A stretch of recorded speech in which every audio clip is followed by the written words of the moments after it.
Hi, everybody. This is Beth Brodowski from Iris Creative and Nonprofit Toolkit. I just wanted to jump on a few minutes early to say hello to everybody and check in, make sure everybody's not everybody's having any trouble getting online. We'll be starting at 2 o'clock. Which is about 9 minutes from now. So as you're logging in and jumping on, if you have any questions, I have Angela here with me today. She's one of our designers and she is manning the chat room for us. I also wanted to let you know that in the lead page where you're watching this webinar, there's the chat box at the bottom. So make sure you take a minute to log in because we only have about 100 spots in the chat room area. So you want to get your spot early if you'd like to ask any questions. So log in there. You can use Chatroll as the tool that we have it. So you can make a login in there, or you can use your Facebook or your Twitter login to jump online there and say hello. Let us know where you're from. I see we have Kestrel on from Wisdom Publications. So hi, how are you? Wow, a Buddhist publishing house in Boston. That sounds really interesting. I might have to come up and visit next year when the Association of Fundraising Professionals conference is up in Boston next year.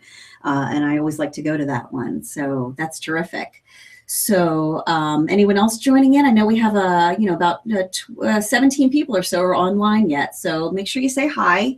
The other thing I wanted to let you know was if you look in the chat roll box, the box where you're typing in there, on the bottom right-hand corner is a little square box. You can click that and make a pop-out box so you can bring the chat roll box up next to the video player. So if you have, if your monitor's wide, you can look at the two of them next to each other, and then it's a lot easier to follow the chat and watch the video at the same time. I'm starting out talking to you now so that you can get to know me a little bit and get to know who I am. But as we go into the session, I'm going to be jumping over to slides. So you'll want to see what's on the slides probably. So Laura, welcome. Thanks so much. She's with the Food Bank from Dayton, Ohio. It's so neat. People are from all over the place. This is really great. So I just learned that we're actually looking, we're here in Philadelphia, in case any of you are wondering. I'm not sure if everyone knows where we're from. So we're outside of Philadelphia, and I have no place to complain about the snow when somebody from Boston is on the line, but I did just hear that we're getting some more snow tomorrow, which I really thought that we were going to be done. So thanks so much. It's great to have everybody here. We have about 6 more minutes. So if you have any questions or anything that you want to talk about, let me know. This was a really fun presentation to put together. I've been working on it. I've actually given a version of this presentation for probably about 4 years now, and I've just kept refining it over the years based on the questions that people are asking me. So the things that you ask and the things that you want to know are always really helpful to us. In fact, we sent out a survey earlier, maybe about a month ago, to the people that are on our list to ask, what your top questions about branding are. And that's a lot of what we use to figure out what should be in this webinar. It's really interesting. Wait till you see what the results are. So Heather, welcome. Hi. Another one from Wisconsin. Terrific. So, and Karen from the Radio, Television, Digital News Association from Washington, D.C. Oh, you getting snow too? I've heard that we're going to have 4 or 5 inches. And of course, there's something I want to do downtown tomorrow. And as I tell people, any of you that live in cities, I live about maybe 7 or 8 miles out of Center City. And that's either a 25-minute drive or a 2-hour odyssey. I'm sure many of you can feel our pain. So Raquel, welcome. Oh, yay, Pennsylvania. So you're rebranding right now. Fabulous. Okay, so you'll have to tell me if I'm crazy or not. It'll be very interesting to see how your process is compared to some of what we're doing. Rachel, I'd love to know if you're doing it all yourselves, or are you working with somebody outside? How are you going about it? Or Raquel, sorry about that. The interesting thing when I do this is I actually take my glasses off. I wear glasses normally so that they don't have this scary glare on the screen. So everything has to be just at exactly the right distance because I'm too old to make that work anymore. So if I mess up anybody's name, I just want to really apologize. So This is interesting. I'd also love to know, what made you guys decide to join today? What are you interested in hearing about? What questions are going on in your organizations that make this an interesting topic for you? That would also be something interesting to know. So, terrific. So I'm going to apologize. I take a little sip of water.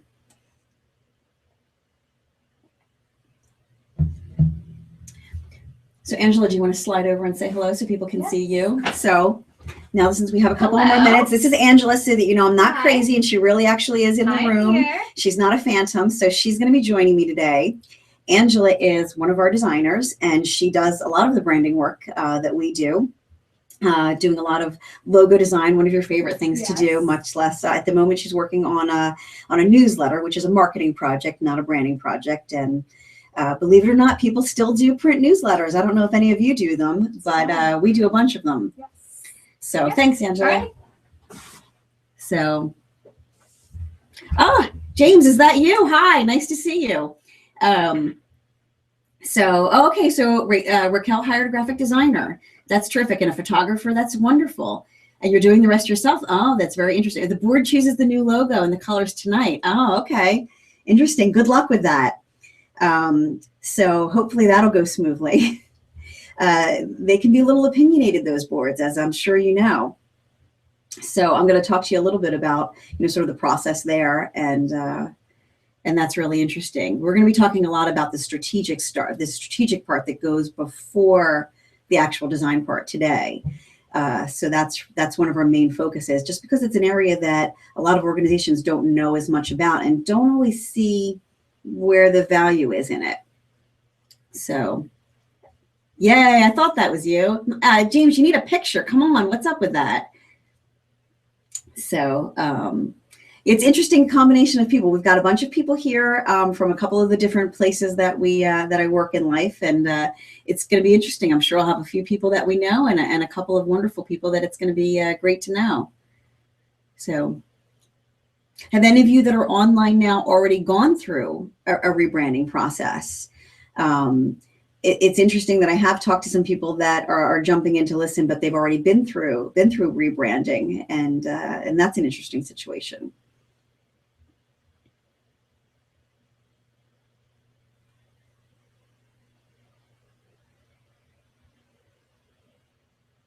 All right, so we have about a minute left before we're going to kick off, and that's good. I've got a lot of content, so I'm going to make sure that we start exactly on time today. Marie, hello, how are you? Interesting. So I hope everyone gets a lot of new ideas today. It's a really fun topic. It's really one of my favorites to talk about. Okay, so that's where the Miss Marie comes from Mississippi. All right, we've got an interesting range across the country today. So.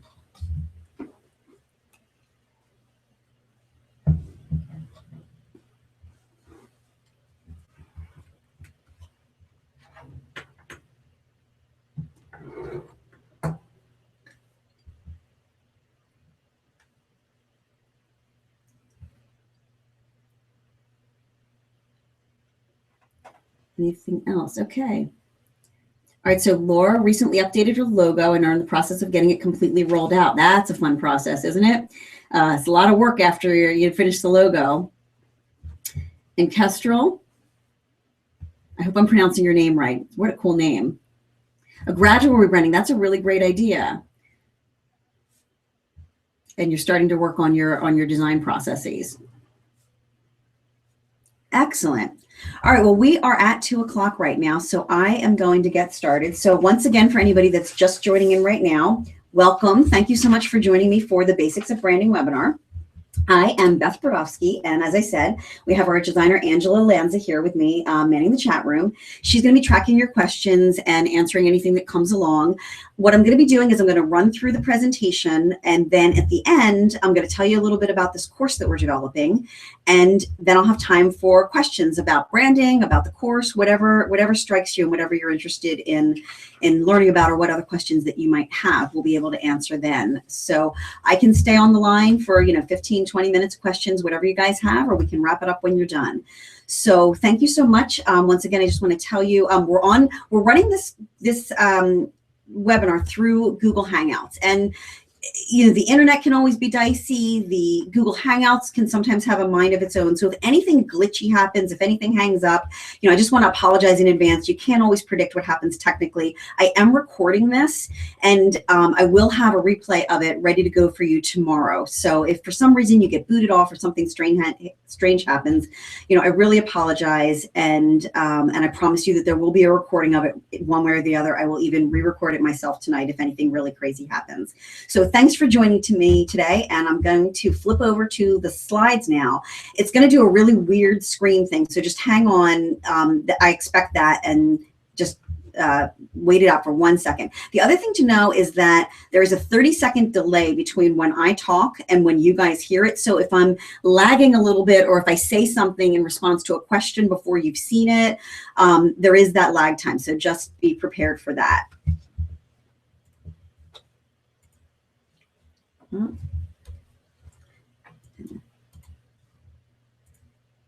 Here we go. So thanks again. We're here at the Basics of Branding course. And I want to tell you a little bit about us first. So all the work we do here, my goal is to drive participation in your organizations. I like to say that we help you inspire people to show up, stick around, and give back. I really believe that communications are the key to building community, and we help you do that in 3 different ways. So Iris Creative is our custom side, where we develop design and strategy for you.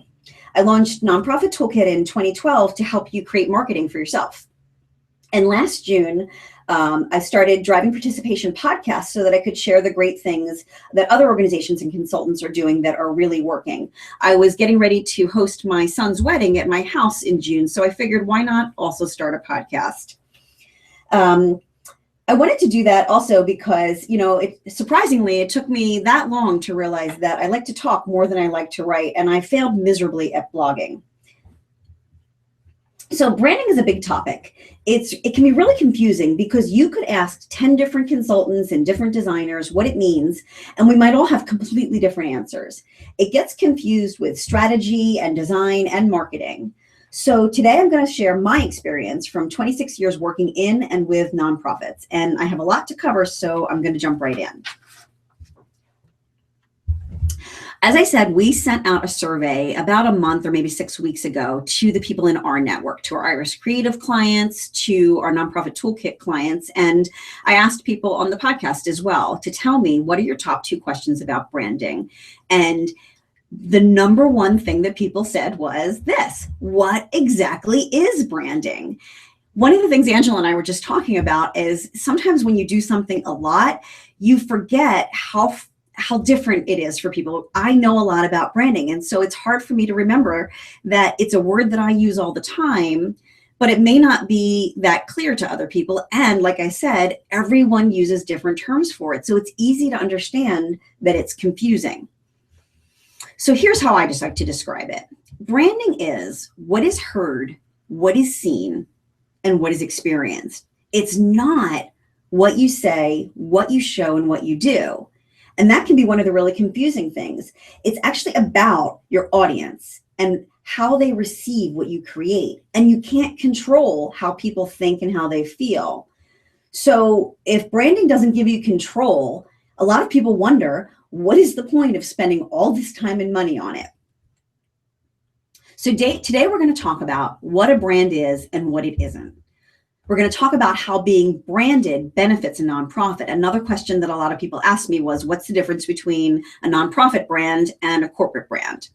And then we're going to talk about the process of branding, because the last batch of questions that people asked were all about, what are the components of a brand? What are the steps of the brand? How do you get there? So we're going to be talking about all of those things to hopefully answer a lot of your questions. But I'm going to start with what a brand isn't. So we're going to start with a few misconceptions about branding. So the number one misconception that I'm going to talk about is branding is about awareness. Everybody always hears that term, brand awareness. So of course it's good when lots of people have heard of you, but lots of things are well known and not necessarily well liked. I would vote for the Kardashians here. People watch them, read about them, they buy their products. It makes them really successful financially. But what is their brand? We could argue the specifics of it, but I'm sure that you would all agree that it's rooted in physical attractiveness, drama, and chaos that brings them attention. I would say that they have a high awareness among most people, but some people love the crazy, and some people think it's the most utter nonsense around. But they have been really smart, and they've cultivated their brand to appeal to people who really like that kind of drama. So awareness is actually a result of making choices about their brand. And I can use them as an example precisely because I know that so many of you have heard of them. They chose to act in a specific way that brings a certain kind of attention, knowing that it will attract some and repel others. Then they built their products, TV programs, clothing, etc., perfume, things like that, for people to engage with their brand. And last, they highlight the most extreme aspects of their brand through marketing and through media. And they're making millions from it. They can't control what you think of them, but they are really clear on who their audience is, what makes them happy, and what they can uniquely deliver to attract them. It's the marketing that creates awareness, but it's the choices that they made about their impression that they want to create that builds the brand. Misconception number 2, having a brand means everyone wants you. Have you heard of Apple? Yeah, they have this thing called an iPhone. Perhaps you're watching this webinar on one right now. Everyone wants an iPhone, right? Well, no, not actually. Everyone is aware of iPhones, but what's an iPhone's brand? Cool, hip, fun, easy, creative. Those are pretty much the words that a lot of people use to describe most of Apple products. And those are all really positive qualities. Well, to some people, but not everyone identifies with those qualities. And you know what? Apple is fine with that.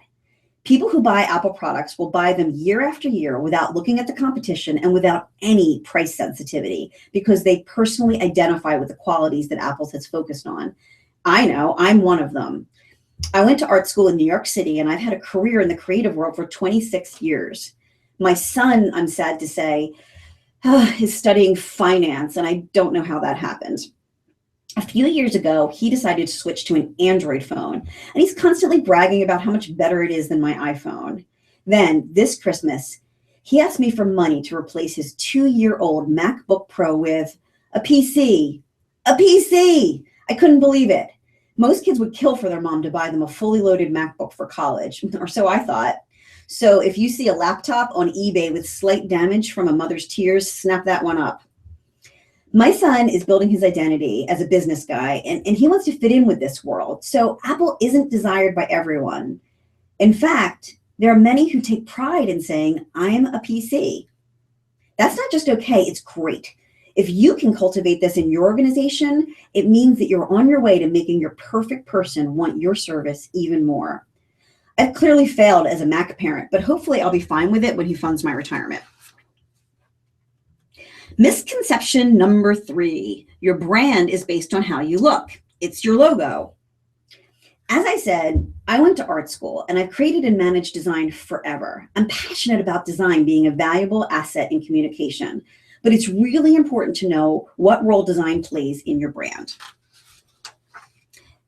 Design exists to do 3 things: encourage recall, make an impression, and create access. So I've been saying that brand is about what people experience, how they interact with your organization, and what you show them is part of how they connect with you. Visual information is much easier for people to absorb and remember than words. And the demands on our time are only making visual communications more and more important. People are getting busy, and we all don't have time to read. And so people like to look at things, absorb it, see it, and move on. So the purpose of developing a logo and creating your recognizable style is to get a shortcut into the minds and hearts of your perfect person. It's a delivery mechanism for your message. So good design is design that works for you to support your goals. To encourage recall, you need a design that is memorable to the right people. To create the impression you want, you need design that aligns your impact with your audience's values. To create access, you need design that helps viewers find and understand the information that they want, not the information that you want them to know necessarily. For design to represent your brand, it needs to be more than just the colors, the fonts, and the pictures that look nice to you. That is decoration, not design. Doing it will help you get your message out, but it probably won't reach very far. So I've decided that I can never be interviewed on one of those CEO profile types of things because my favorite quotes are from Disney and Star Trek. And they're both from villains, which may say more about me than I really want to share. However, Ursula the Sea Witch from The Little Mermaid shares some really brilliant branding advice. So I'm going to risk outing my geekiness and share it with you. Life's full of tough choices, isn't it? Is something that Ursula says to Ariel before she decides to give up her voice in exchange for something that she wants. We all know that this is true, but yet we still resist it. And it's really the key to branding success. So what people want. So as I told you, I've been working in nonprofit communications for 26 years, and I've had Iris Creative for 18, almost 19 years. Most people who come to us for communications help tell me that they want to grow their audience, they want to get more members, they want to build awareness, they want to be more consistent with their communications, and they want to look up to date. Does any of that resonate with any of you? Do you feel those things? Have you said those things? I bet a lot of you have, and you're all thinking bigger, which is great. The hard part comes when I tell people that to achieve more, they need to narrow their focus. You need to focus and choose to be perfect for some at the expense of being wrong for others. I know it's hard, and many of you don't want to do it, but I can promise you that if you follow the narrow path, you will find a group that will follow you anywhere. If you want your organization to attract plenty of the right people who love and support the things that you do best, then hang around. We're going to be talking about how to get there next. So now we're going to talk about some of the specifics, the details, the components of a brand. So the things that make up your brand, it's not just your logo. It's not just your colors. It really starts all the way back at your vision, your mission, and your values. Then you need some goals. You need to really know who your audience is. Then you can begin to get into how you talk about what you do with your core message. And all the way down at number 5, that's where you hit your graphic identity.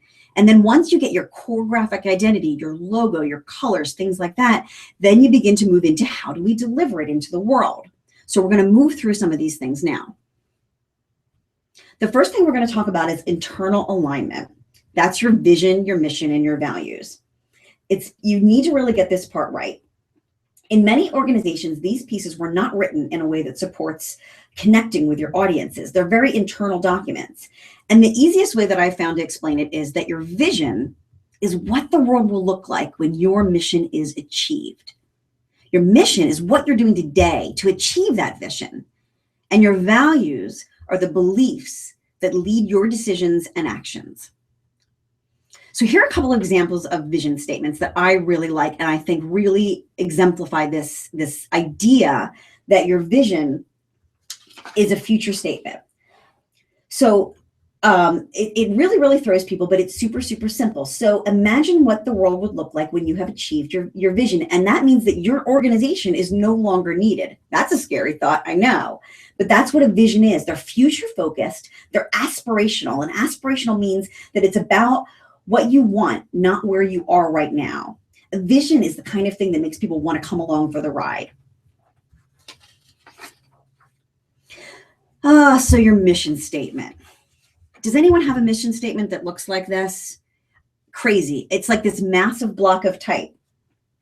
It's brutal to look at, much less to read. Imagine using this as your branding statement.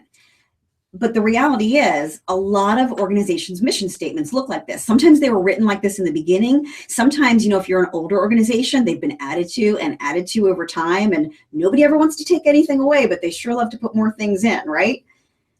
So the problem with mission statements, and why I say your mission statement can be hurting your brand, is that they're often these group projects. Your board, maybe a committee is working on them, and I don't know about you, but every committee that I've ever seen or every board, they always try and appease everyone. Like, God forbid we should make, Bob unhappy, because then, maybe he won't lead the board or he's in charge of the board. In some organizations, the board actually is the ones with the power. So reeling them in and getting them to focus can sometimes be hard. And telling somebody that you're part of the mission that you want in there isn't going in doesn't always work.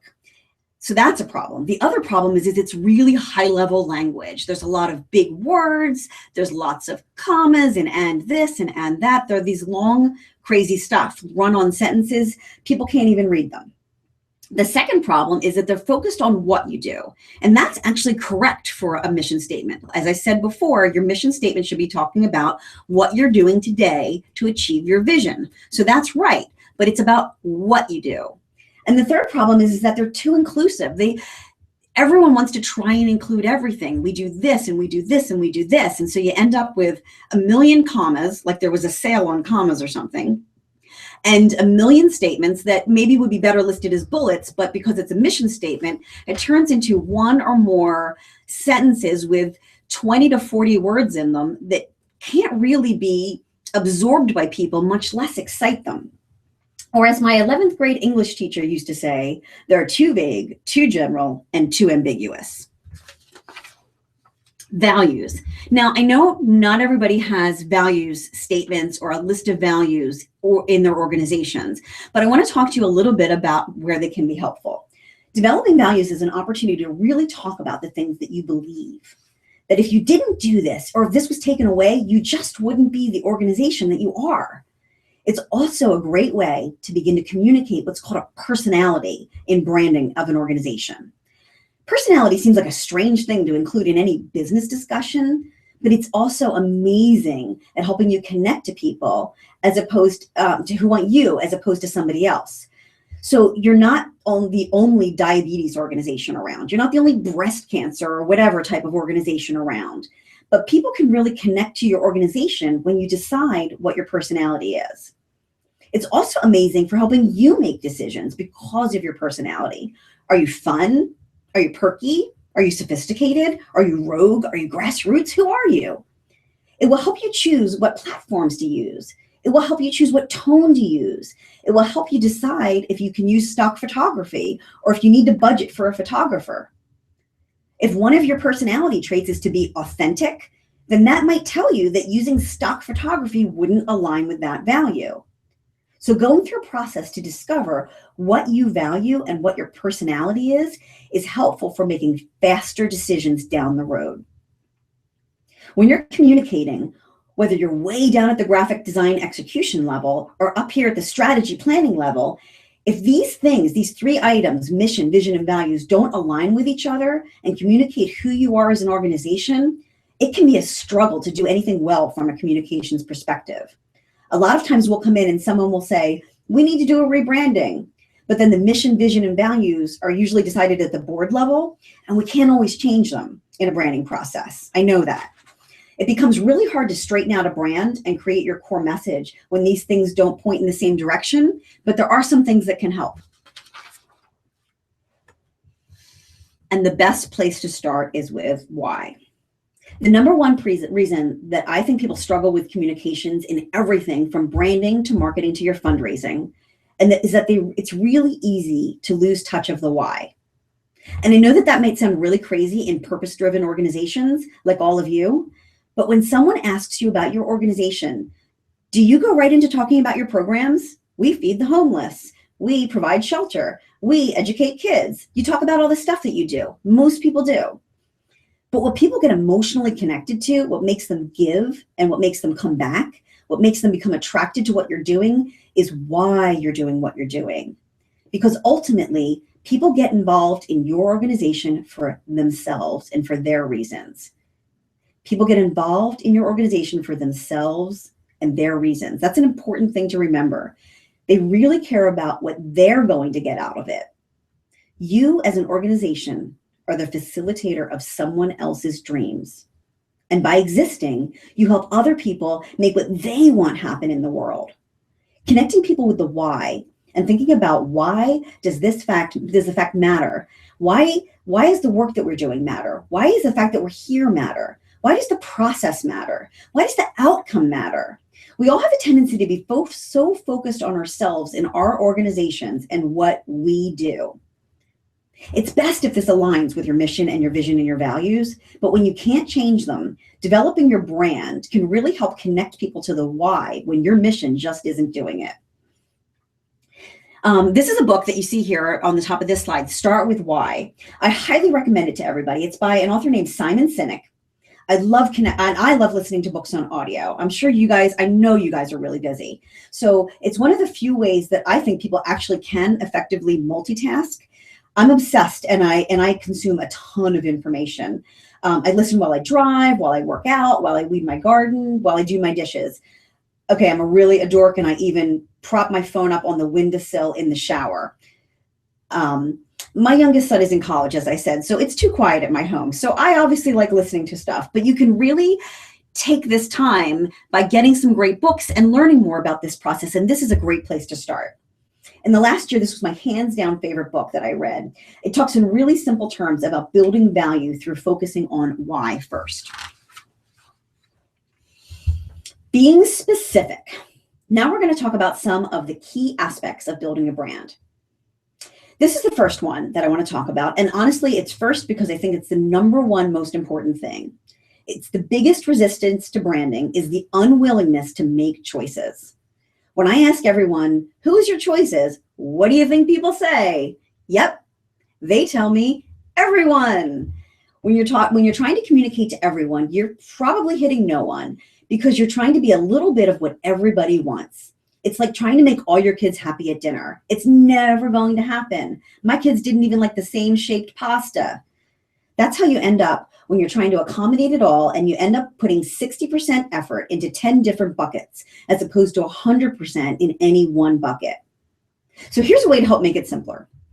People say, I don't have a perfect person. I have so many people I need to talk to. Well, I would advise you to focus on who you need to talk to right now. Who do you have the capacity to be communicating to? I'll have somebody say, oh, we have 25 different audiences that we need to be communicating with. And I say, okay, show me where their segments are in your email list. And what I hear is, oh, I don't have the time, the money, the energy, the know-how. We don't segment our mailing lists. We just send it out in one big batch. If you're sending out all of your communications one way in one group, guess what? You have one segment. That's what you're really doing. And trying to say something different just doesn't work. Trying to say, I'm doing this one thing, and I'm trying to hit donors, and I'm trying to hit prospects, and I'm trying to hit clients, and I'm trying to hit volunteers. Well, you can hit some, but you can't ever hit them all equally well. So you need to make some decisions about who is your priority audience. Who will you focus on right now so that if you got 10, 20, 100 more of those, you will be smooth sailing. Focus your attention. I'm not saying that you don't eventually need to get to all of these, but if you don't start out with who is your one best person, then you're going to be struggling and spinning your wheels a lot in different directions. So here is one of my favorite tricks to finding out who your perfect person is. Export from your email database or your regular database. Just do an export into an Excel spreadsheet or something. You can figure out a lot of stuff just from looking at your actual list of people who have already raised their hand and said, I want to be involved in your organization. So next, once you do the export, do a sort on the first name field. That will group everybody who has the same first name together. So go down and look at your list. Let's say that the three most common names on your list are Barbara, Kathy, and Susan. What would that tell you? How old do you think that people are who are named Barbara, Kathy, and Susan? Generally, I would probably say 45 to 55. Barbara, Kathy, and Susan are probably going to be white, and they're most commonly Christian names. So this is not 100% accurate, and the intention is not to profile people in a bad way. The intent is to get a sense of how could you imagine and really see who this person really is. Like, what would somebody named Barbara, Susan, or Kathy probably name their kids? My guess is it would probably be something like Kate and Ryan and Nick. Many names run in 10-year trends. So, my name is Beth, Elizabeth. So that's an outlier. Like, that's not going to help you because people are named Elizabeth and Catherine kind of all the time. But even if someone is named Catherine, People who go by the nickname Kathy tend to be in an older age range. People in the millennial set that tend to be named Catherine tend to go more by Kate. So do you see what I'm saying? You can really see a lot and make some good guesses about your audience. I know this sounds crazy, but I'm telling you, if you can picture it in your head, if you know that they are running to soccer games on the weekends, or they're going to college visits because their kids are probably 14 to 25. Another place that you can look is across your address field. Where do they live? Are they from, are the people on your list from big cities, or are they from small towns? You can make some guesses about people based on that. So without ever even reaching out from beyond your walls, you can find out a lot, even if you have a list of just 100 people. It can really helps if you imagine a real person who wants to connect with you. It's amazing. When people are branding and marketing their organizations, they tend to focus on what they think is awesome about themselves. You might have a leader who loves one aspect of your program in your organization. It may be a valuable thing that you do, but it might not be the most valuable thing that you do to your audience. It may not be the thing that makes somebody jump in and get involved right now. So in building your brand, you also need to reach outside your walls. You've got to talk to people outside in your community that are interacting with you, and find out what is important and urgent to them about their cause. Not about you, not about your organization, but about the reason they're involved. What is it they're trying to make happen?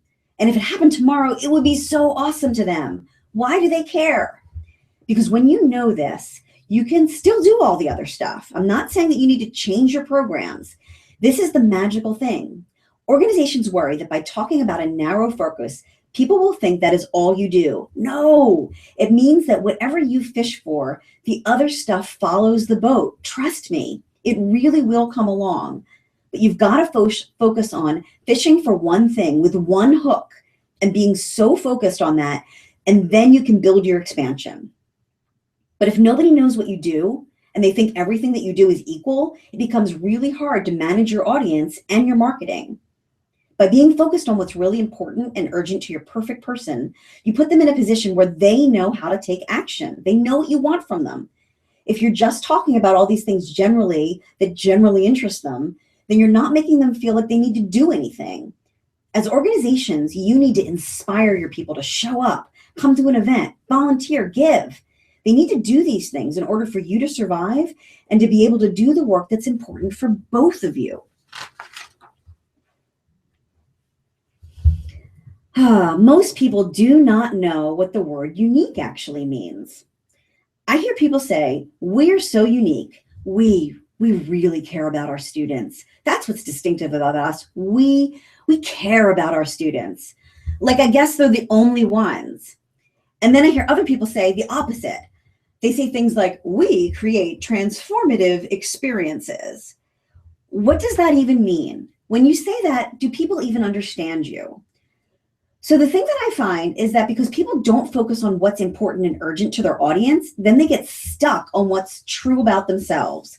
They're not comfortable digging deeper to really find out what's truly distinctive, because it may not be their passion project or the passion project of maybe one of the leaders in your organization. It may not be their favorite thing. But you have to get past just the factual level about what your organization does and get to this level of what's truly, truly distinctive to build a brand. And it has to be distinctive in an important and urgent way.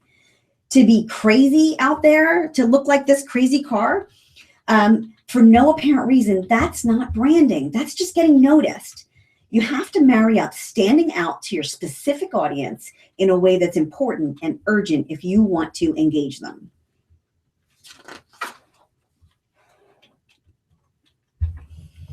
Simplicity is one of the most overlooked things in the world. We all write like we're submitting grant applications all the time.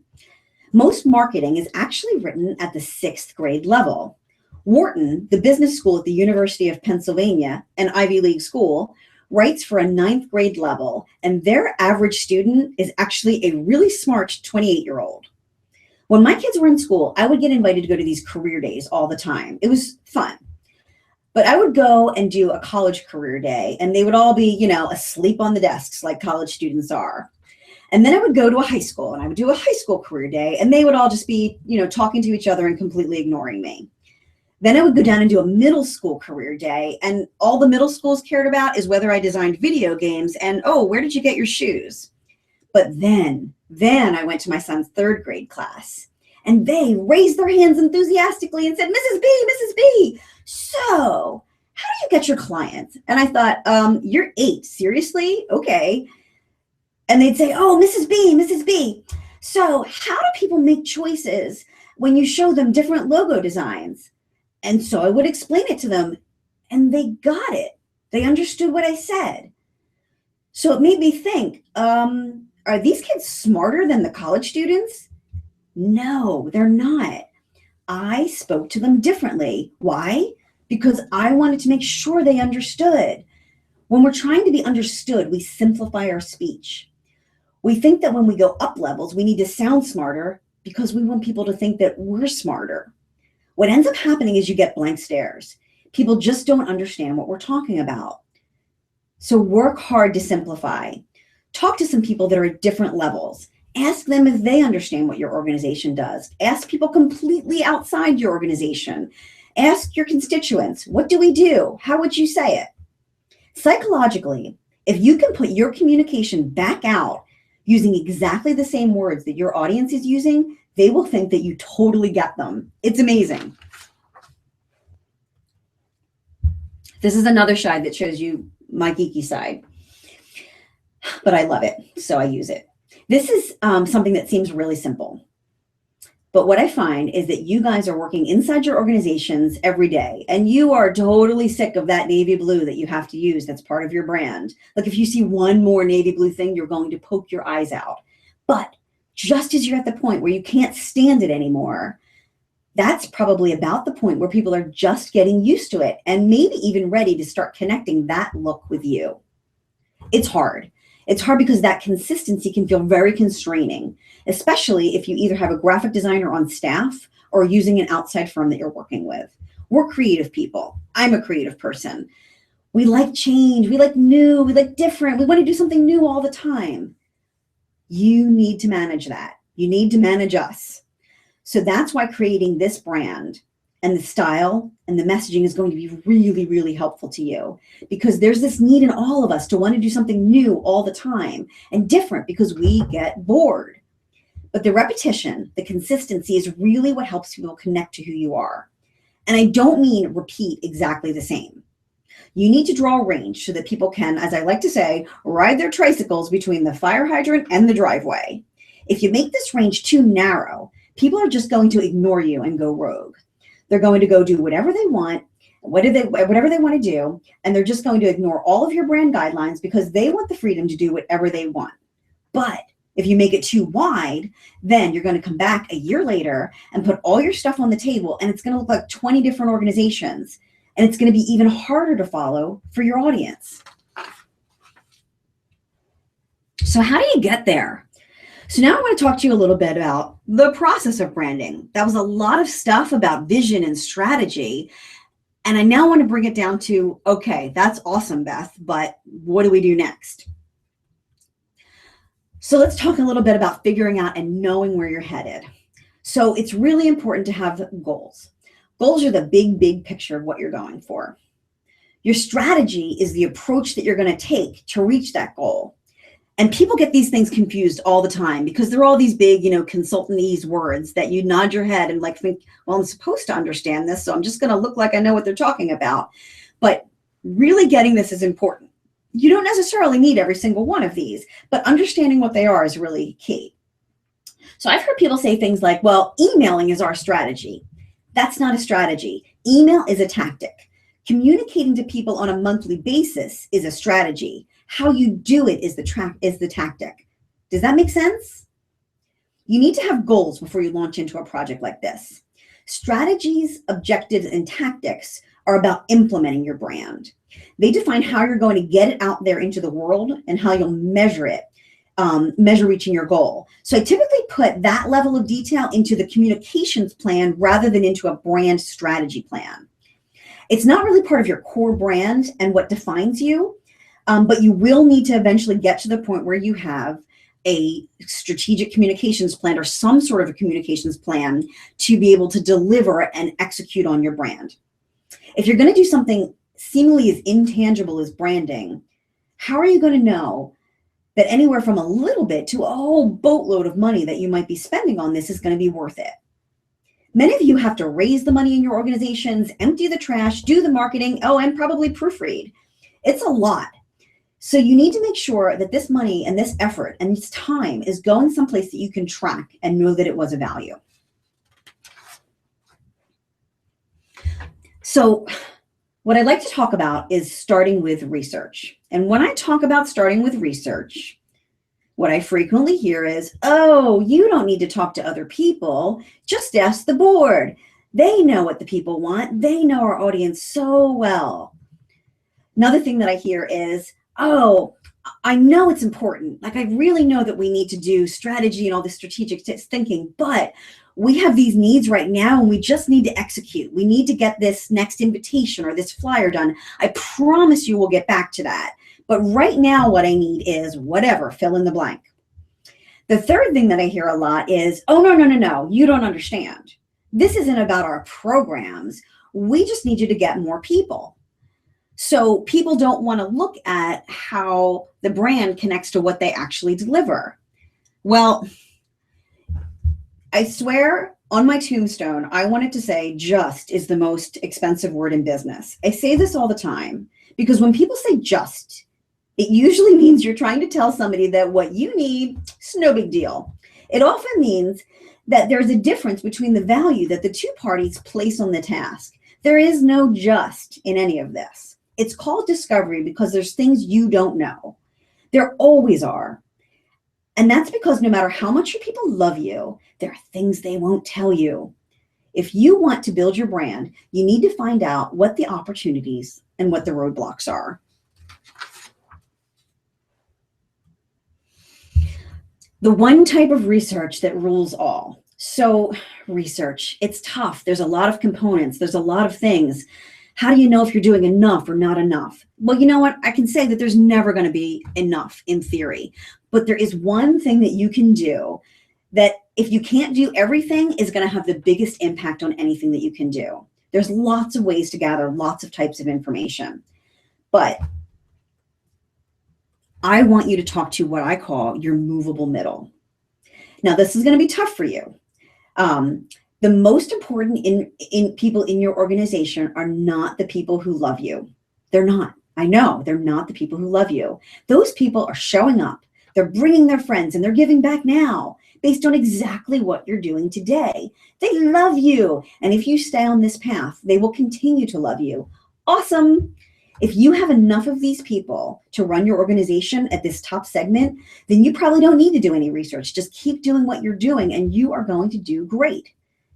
But for most of us, this group that loves you is typically a small percentage at the top of your organization, and it's not nearly enough to cover everything in your organization needs to deliver on your mission. The people in your middle segment are really the people that can change everything for you. The other surprising thing is that it doesn't matter what your haters think either. Every organization has people who disagree with them and don't like them. Some may be former members. They may be graduates of your school. They may be people who had a bad experience with you, you name it. Do you as an organization have the capacity to make your haters happy? For most, the effort and the cost to change a hater into a lover is massive. And in doing so, you typically waste energy that could be put into the small step of moving your active people who are in your middle, who show up and like you and participate, to get them to be more engaged and make them become your happiest people. These folks, these haters, the people that don't like you, that you so want to make love you, they're hard to track down and they are really costly to please. The third segment that people always want to go after is enlightening the unaware. People want you to focus on, go out and focus on awareness, getting everyone, making everyone know who you are. Well, I hope you have some Benjamins, because tracking down and converting the general public takes big bucks. Start by focusing on your core and creating a core message for your core people, and then grow from there. So without external research, it's not branding, it's design. And you know what? Maybe that's okay. Maybe your positioning is fine. You could be communicating why you matter, and people might be getting it in a way that completely supports your needs. That is awesome. And I truly hope all of you are in that situation. Then go ahead, move right into the design area. But if you're not there yet, and you're not sure that everyone's completely clear and you're getting enough money and they're getting it when you say things on the first time, if this basic class has got you thinking a little bit about what the right next step might be for your organization, you might be interested in this Build Your Brand course, and I'm launching that at the end of April. So I want to tell you a little bit about what we're doing. It's designed for people who want to understand and lead a branding project. So for some of you, that might mean that you'll be doing it internally and you want a step-by-step guide. For others of you, you may decide that you actually do need the help of an agency or consultant or a designer, and you want to get on solid grounding on the process before you start so that you know how to talk to and communicate with these people and to write a proposal, or not write a proposal, but request proposals and ask for the right job. So I am really excited to take all my years in this nonprofit branding and marketing world, and I'm going to bring you this program that will help you grow support for your work from the inside out. My goal is to provide a simple branding program using accessible, regular people language and focusing on the steps you really need to make an impact. So I want to talk a little bit to you about how the course is structured so you can understand what we want to try and do here. The course is going to come to you by email every Monday for 6 weeks. Each week will include video lessons and links that are going to have resources to worksheets and things like that you can use, you can copy, and then you can customize to your own process. In the first module, we're going to talk about the brand foundation. So that's going to be some of what we've done here, but we're going to dig in deeper. We're going to review these basics that we've just covered, and then we're going to outline the steps that we're going to take in detail so that you know what you have ahead of you. We're going to define the type of pieces, all the different elements that you're going to have at the end. And then we're going to be making sure that you know the right project. In this module, I'm going to cover the different types of communications projects. We're going to talk about strategic planning, graphic design, because I want to really make sure that you are planning the right project and that you can set your goals. Last, we're going to talk about the strategies to get the right people involved at your organization. I don't mean your audiences. I mean get the right people involved in your organization to start that buy-in process for the kind of project that you know you need to do. And then module 2, we're going to just talk about discovering your why. So this is the research section. In this module, I'm going to teach you how to figure out where to focus your time and your energy. This section is going to include lessons on auditing your communications, analyzing the competition, digging into your own data, and of course, how to arrange a phone interview process with your movable middle. I'll be including resource guides and question prompts, scripts, things like that. And I'll also have this great article from our researcher on why this middle segment is the key to success. It's a really great tool to help make other people in your organization understand why you're focusing on this direction. And for those of you with broader needs, I'm also going to be providing some key tips on when surveys are valuable and how focus groups can be useful for those of you that need to go that direction.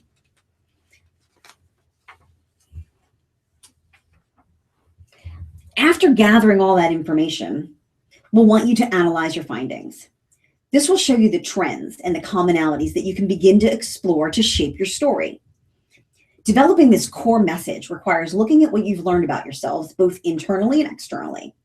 The goal is to find out the thing that you do that your people find the most valuable. So to do this, we'll look at your potential audiences, we'll describe your perfect person in detail. You will always have multiple audiences you can't always talk to them in every form of communications, but this process makes sure that your brand is designed for your ideal listener, and will also give you a formula and an outline to build your next profiles when you're ready to move on in your communications. We'll cover brand positioning, personality, naming, taglines, and key messages all in this section. And you'll get worksheets to help you create these profiles and formulas for your writing. Now, step 4, I want you to look like you mean it. So this is where we get into the graphic design side of things, the visual representation of your brand. This is the part that many people think of as branding. It's about building your graphic identity. So even if you decide that a no research design focused image update is really what your organization needs right now, this section will outline the process of all the pieces that you need to create. A lot of people end up going this way and focusing on the graphic design, and you would be surprised how many people still don't end up with exactly what they need. If I had a nickel for every time I asked for a logo to maybe do an annual report or a marketing communications process, and somebody right clicks on their website to give me their logo that is completely unusable in print or in almost anything, it's amazing. People often don't end up with the right files to actually execute on their design in-house. So in this section, we're going to focus on your core identity. We're going to make sure you have your core look and your logo. I'm going to teach you what you need to tell a designer about yourself to get the image you want. And having managed many, many designers myself over the years, I will share the secrets for dealing with us so that you can bring out our best work and maybe a little less attitude. I'll make sure that you get the design guidelines that you need so that you can move into creating your communications. And most important, I'm going to give you a list of the file formats that you need and how those formats need to be used. This is the thing that people never get from their designers. They end up with a single file, maybe not even an editable file. You end up with a JPEG graphic or something that when you go to do something like a banner or a billboard or anything that you might not have expected in the beginning, you don't have a file that you can work with, or you have a bunch of files all in a folder that you have no idea which one are you supposed to send when you need to get, a mug designed, and which one do you send to your web designer, and which one do you give a graphic designer to put onto a print piece. I'm going to give you a worksheet so that you can see exactly what you need to know, that you need to ask your designer for so that you get the stuff that you need to do your job.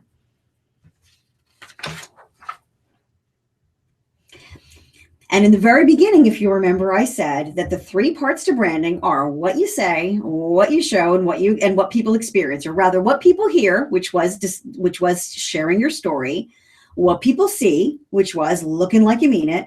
And now the important part is making sure that we're talking about how you're going to be delivering on this experience.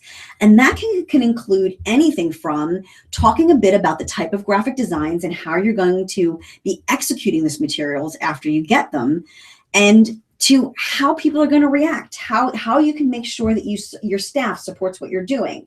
So we're going to be focusing on sharing your brand focus with your internal team, with your board, and with your community. I'm going to give you ideas for the events and materials that you can use, and the kind of tools that you can give people like board members so that they know what to say when they're out at an event and say the kind of things that you as an organization want them to be saying.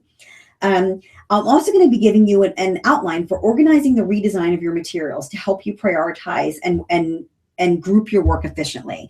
As you can see, we're already covering a lot. So this is not a marketing execution course. We're primarily focusing here on getting to the point where you have a solid, clear, important, and effective brand that's delivered up through your logo and your style guides. But I want to make sure that I leave you with, here's what you need to do next. One of the biggest problems that I see when agencies come in and do rebranding is you end up with a logo file or a couple of logo files, a strategy document that has here's your key messages, and maybe a big giant document that nobody wants to read through and ends up in the bottom drawer of someone's file cabinet. And then you're left going, okay, now we have to update everything. Where do we start? How do we go about doing it? What do we do first? And how are we going to find the time? So I want to make sure that I leave you with that, a methodology around moving this stuff into the world through your organization so that you don't get stuck with, oh my gosh, I need to do this piece, but I don't have time to update our logo. And then all of a sudden you've got a mishmash of your old brand and your new brand going on. So I'm going to talk to you about how to clear out the files and really make that transition to the new look and help your staff get there with you. And the last section I want to make sure that I cover is finding support. So, after going through this full program that I've talked about, and then even maybe going through the course, you're going to have a really good sense of how much you can do with the team that you have. And that may be your internal team. But some of you may discover that you need some form of outside help. or maybe you're not so sure. So this section provides details on how much time certain tasks take, what skills are needed. Money's going to be tougher to estimate because as you know, all of you are from all over the country. And there's different people at different price ranges everywhere. I'm going to try and give you a broad range, but you're going to really need to research in your own area to see what's going to work for you. But if nothing else, I can definitely give you a sense of what are the more expensive things and what are the less expensive things. And I can also give you a sense of what are the things that as an organization, you really can handle yourselves. And what are the things that if money and budget was available, you would really benefit from getting some outside help with. I'm also going to give you some pointers on where to find that help and how to ask for a proposal from them so that you get the best choices of people to work with and understand them as well as possible. And there are actually more options for money out there than you might think. There are ways to get projects like this funded. So this section is going to close with some ideas on where to find the money that if you think that you need it to get help. So that's my plan. It's a lot. But that's why I'm sending it over to you over 6 weeks so that you have time to go through it and absorb it. The course is going to be starting April 27th. So I wanted to give you a special offer to get in early. Many of you have been with me through this planning process, and I am so grateful for your input. I want to make sure that you know that. It truly helped me make this course better. And this group of you going through it with me is going to make it even better. So since this is the first time I'm launching the course, I wanted to give you a chance to jump in on it early. I realized that we are, about 6 weeks early? So it's going to be a little while before we start it. So I wanted to give you a chance and a special deal to make it worth your while.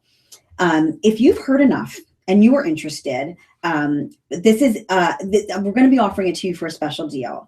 I'm offering it for $297 this first round. It's the lowest I'm ever going to run this program for.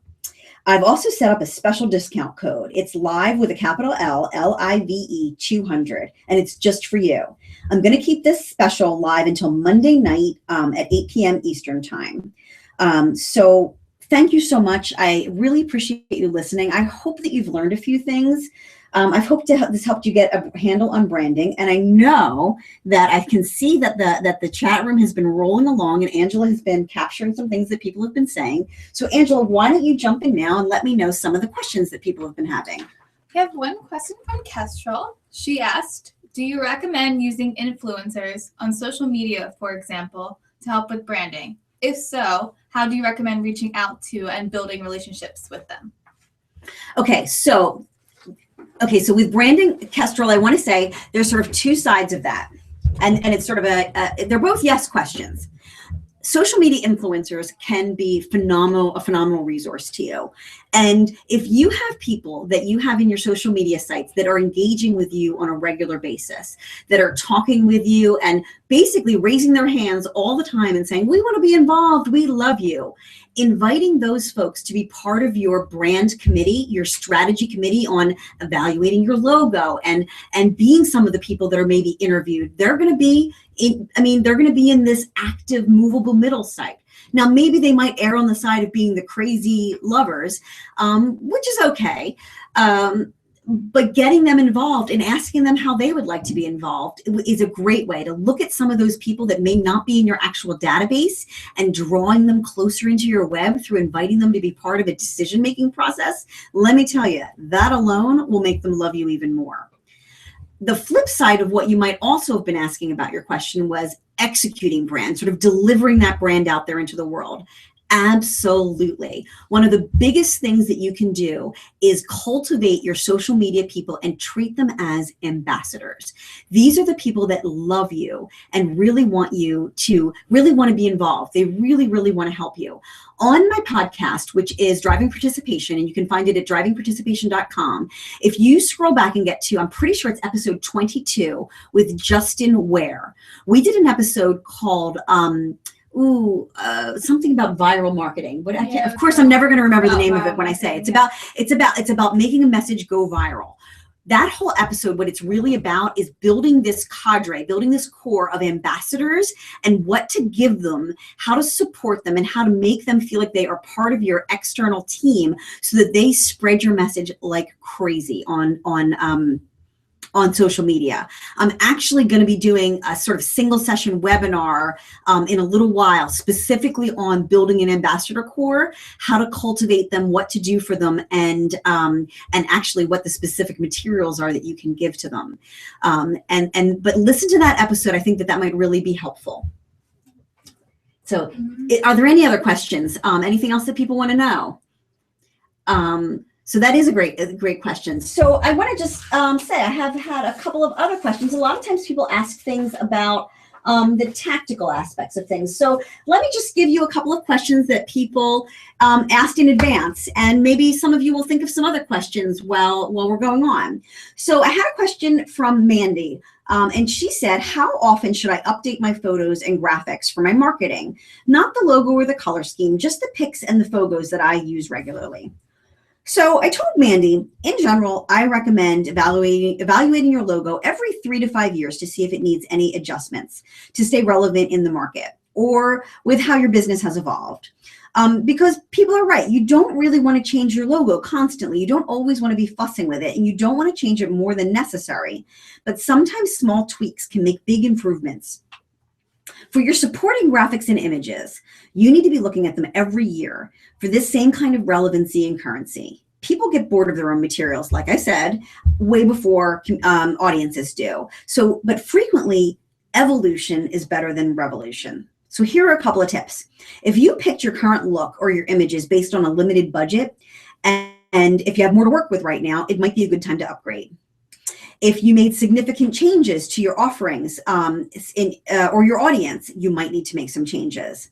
If you don't love your look and you're about to take a big leap forward in your business, like maybe you have a meeting with a really high-level prospect or a really great funder, it's a good time to take a look at your stuff and think, is this the best face that I can be putting forward? When this funder looks at our materials, is there going to be any disconnect between what we say we can do and what we're showing them? So between their experience of us and what they're looking at, is there a disconnect that we're not going to be happy with, and it's going to maybe make somebody doubt that we're capable of doing what we say we can do? And if you're about to make a big investment, like say, so you're getting ready to do a new website or you're getting ready to do a trade show booth, those are things that are usually pretty big financial investments that you want to keep around for a couple of years. So you want to make sure that you're liking your logo and your colors and your style and your look that you're going into those projects with, or you could end up spending more than you need later to fix them if you make a change at a different time. So you want to make sure that you're building it around a foundation that's still strong. So don't just switch up because you're bored unless you have a really good budget and you have a regular system of marketing to impress this new look upon your audience, or you could lose a lot of that recognition factor that you already have. You could also make slow rolling adjustments. Like I know somebody on the chat roll had said that they're doing a slow evolved brand that they're rolling in. And that can be better to do it. You can slowly upgrade to better photos. You could slowly improve the spacing and the style and the typography. Just be careful that you're not so constantly changing that you have so many decisions to make each time you create something that you get stuck and you can't move forward till you decide. Another question that came in advance was, do all my logo, main business, and individual program logos need to have a similar theme, color, font, etc.? This is a really good question. We're actually dealing with this question with something that we're working on a client project right now. Ultimately, you have to decide if you want to let your projects lead or your corporate entity lead. It's really a business structure question before it's a design question.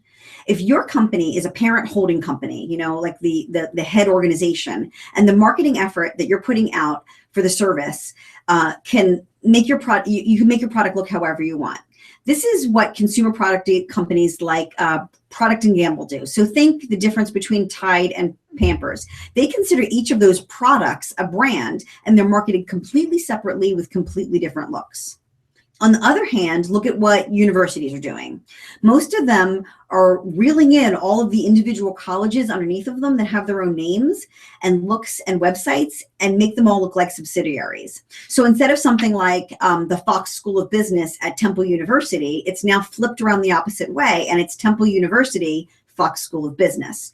This is a hierarchical brand structure.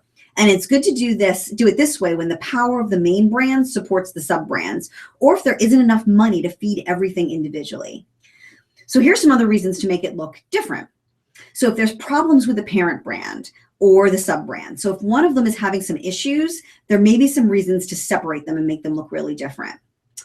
If the parent brand is just really different from the sub-brand, so say in your organization, you have maybe 2 programs that have completely different audiences and really have nothing to do with each other, there could be a lot of value to giving them their own completely separate looks and marketing channels.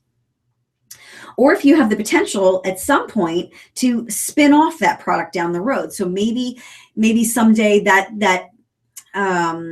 brand, that service line or whatever it is might end up kind of taking a stand on its own, then there may be some value to giving it its own look and its brand. But you need to remember that every time you make something completely individualized, you need to build out a marketing channel just for that. So it's a lot of duplicate effort. So I always like to say, make sure that you have the staff and the resources to support that kind of a thing. So bad reasons to make it different. Just to make the product or the project manager feel good or special. And we've had this happen with some of our organizations that they say, well, we have to keep the logo for that specific brand and we can't change it because, you know, Marcy's really attached to it. Well, that's not really a good business reason to do it. I mean, you're welcome to make that decision, but just know that you're making that decision as a personal decision, possibly at the expense of the overall brand. So don't do it because somebody's just attached to the design. Another bad reason to do it is if it would stretch your time or money too much running these vertical marketing programs. If you don't have the people or the resources or your own time to do individual chains for each of these, it could be too much to make each thing look completely separate. The last reason not to do it, and another reason people decide to leave things alone, is because you paid a lot for the design at one point.